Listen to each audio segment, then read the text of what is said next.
What if I told you you could track someone's location just by sending them a link? Today, I'll demonstrate the Seeker tool, which is a powerful GitHub project.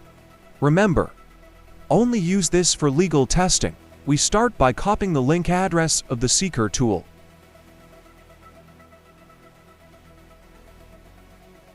Open the terminal and clone the tool to our Kali Linux using the git clone command.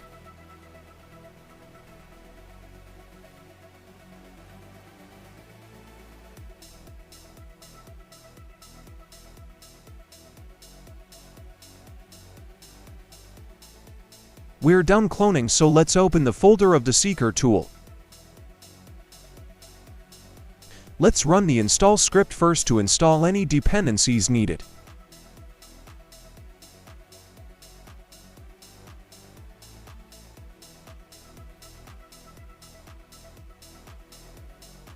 Done. So now let's run the Seeker Python script.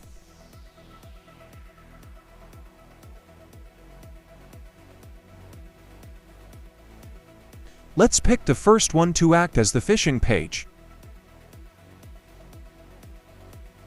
A local server has been started. Let's go back to the GitHub repository.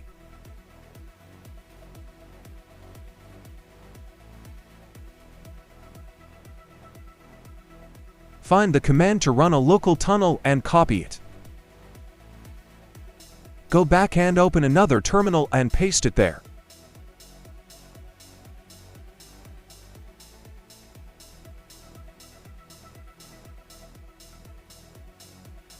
This creates a QR code which contains the phishing link.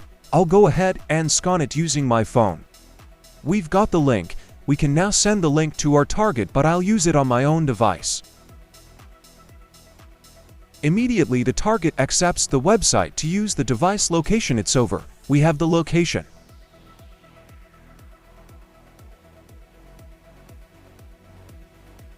There we go. We have all the information about the phone and its IP address with the exact location. I'll have to blur out my location. The information is also saved in a file for later reference. It's as easy as that. Use the information in this video responsibly using your own devices or with permission from the owner legally. In another video, I'll demonstrate how to set up the server using ngrok to host the phishing link online so we don't have to wait for the target to click the link. Subscribe and turn on the notifications to be notified for new videos.